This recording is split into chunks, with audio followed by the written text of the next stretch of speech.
Clause 7 is support. It talks about the resources, competence, awareness, communication, and documented information which are required by the standard. So people working under the organization need to be aware of the energy policy objectives, and there has to be a culture of energy performance improvement. Only when all the people working in an organization are committed to improve energy performance, only then can we see tangible results. So this is done by training, making the people aware of the requirements, the targets, and the energy policy, so that they all work in unison to achieve these results. And the different documented information which are required are also part of the clause 7. So a general structure of the ISO 50001 documentation is as follows. So the central document always is the energy manual, and it gives links to all the different procedures, how energy data can be collected and how energy review is done. All these different procedures which finally lead to energy performance improvement for the organization are defined in all these procedures, and these procedures have many different records which acquire the different data points, and these are reviewed by the management and further actions are planned. So next comes operation planning and control. So how the different equipment need to be operated and controlled so that the organization sees a reduction in energy consumption and energy is used efficiently. These are defined in clause 8. Clause 8.1 talks about the planning and control. Clause 8.2 talks about the design. In design, we need to consider, when designing newer products and services, there is a focus on energy performance improvement. And when procuring newer products and services, we have to make the suppliers aware that energy performance improvement will be an important criteria for evaluation. Yes? Am I making myself clear? Once all the operations are done, then there is the performance evaluation, which does a monitoring, measurement, and analysis of performance. And in general, they does an evaluation of compliance, which are all the requirements which have been met and those which have not been met. All these are evaluated. And then at regular intervals of time, internal audits are planned at planned intervals, and the audit program gives us an idea about how well the requirements of the ISO 50001 document have been established and how well the organization has been implementing the different efforts, and finally, to what extent there has been an energy performance improvement.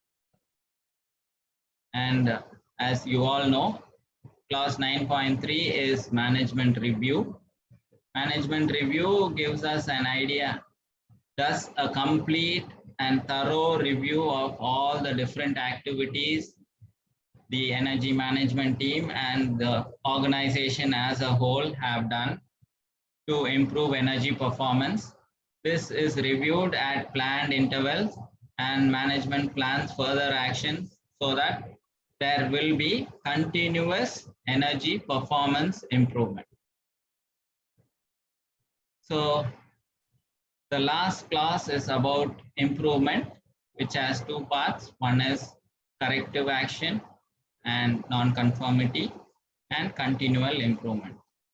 So whenever non-conformances are identified, necessary corrective action has to be planned so that there is tangible energy performance improvement.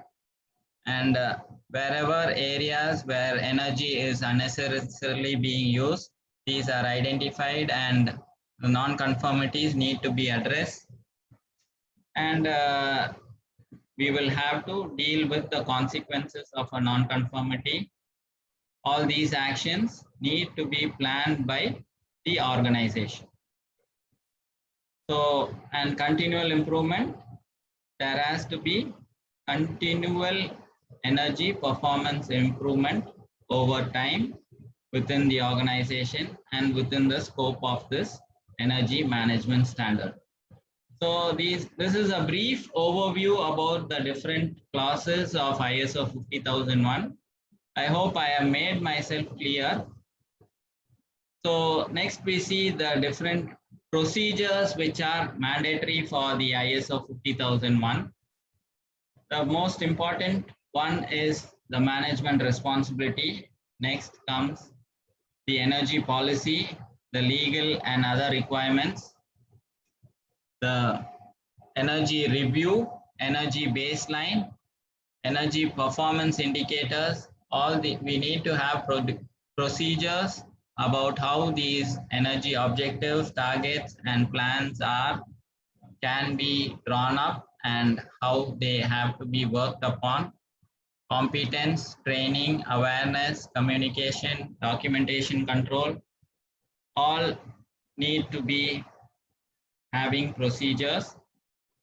Operational control, design and procurement, also we need to have procedures how these things will be done within the organization.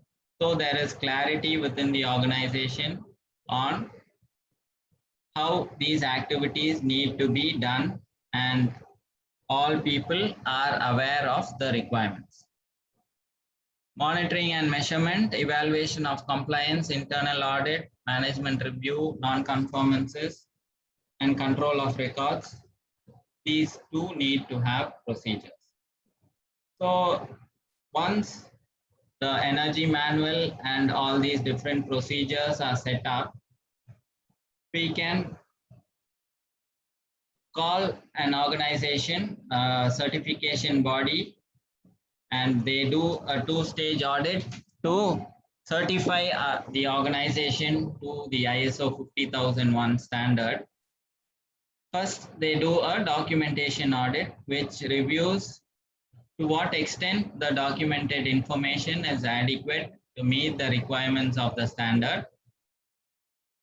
And they give us a report stating how well the requirements have been met.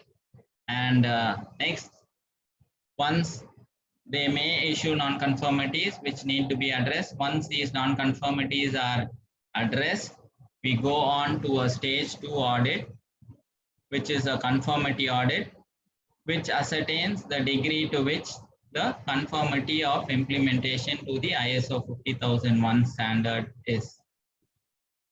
So, and this audit also the auditors may review the implementation and may issue non-conformities. Once the non-conformities are all addressed, the organization becomes ready to be certified to this ISO 50001 standard. Yes.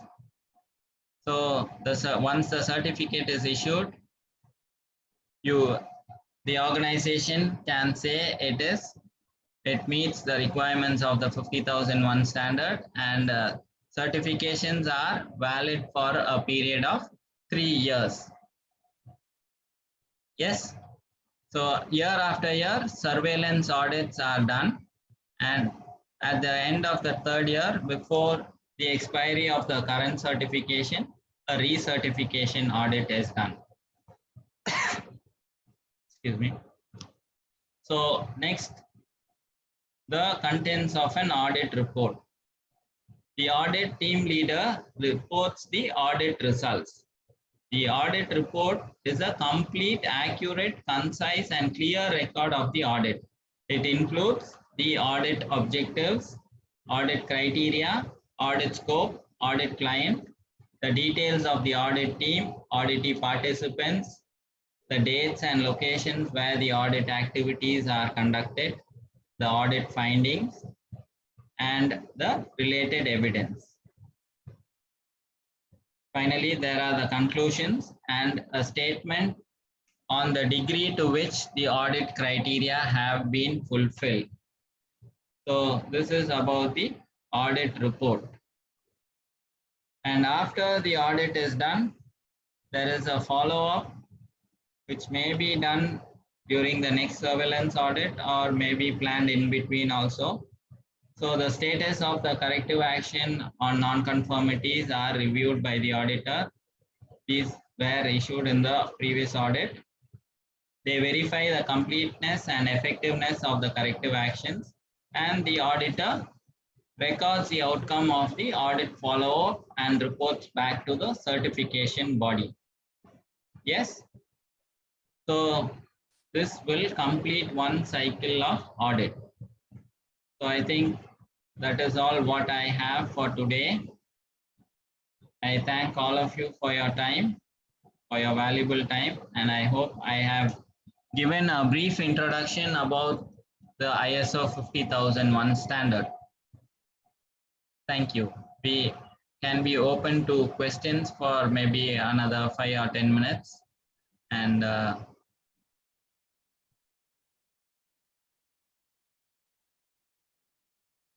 yes. Thank you, Sandeep sir. Yeah.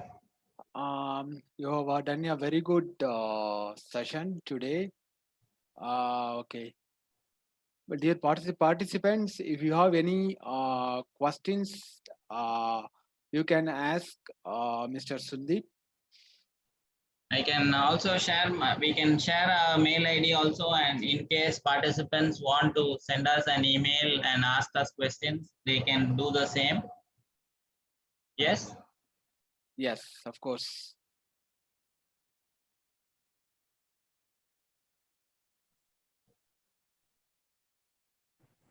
One small question. Do we need to mention the classes based on which we are doing auditing in the audit report? Like 4.2.1 class, something like that? Yeah, see, whatever you're finding and the requirements of the standard definitely need to be mentioned in a non-conformity report. The clause which has not been complied with needs to be clearly identified. That is a requirement of the standard.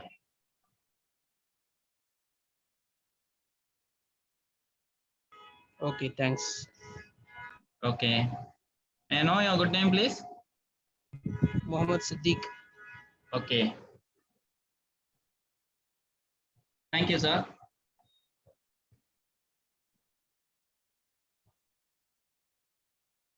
Any other questions?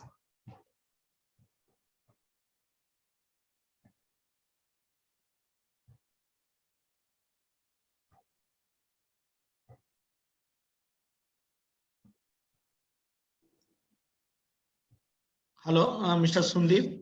Yeah. Yes, very good session. Thank you very much. This is Mohiuddin. Thank you, sir. Actually, I have one question. Like, is there any provision for you to provide online ISO certified course for the lead editor course on this particular standard? Sir, I'm basically a freelancer. I'm not associated with any certification body till now. And lead auditor kind of courses I'm presently not doing, sir.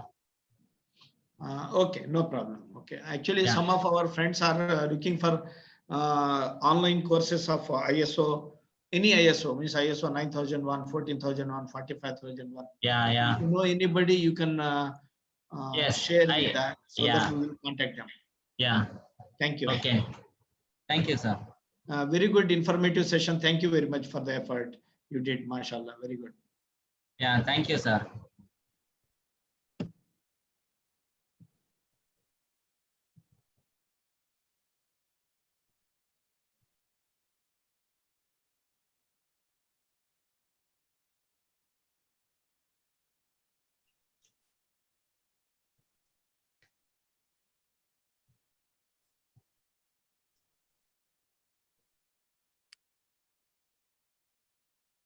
Thank you, Mr. Sandeep. Yeah, thank you, Harvesh. Okay. Thank you, sir. Thank you, everyone, for spending your valuable time on attending our live webinar on Introduction to ISO 50001 Energy Management.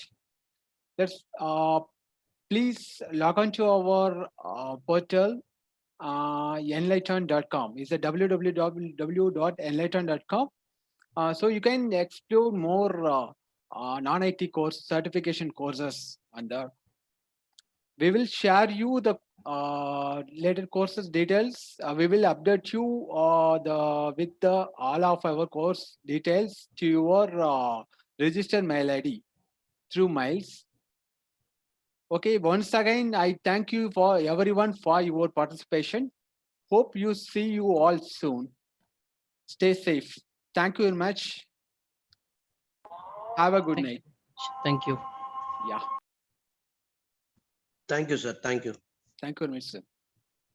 Thank all of you for your valuable time.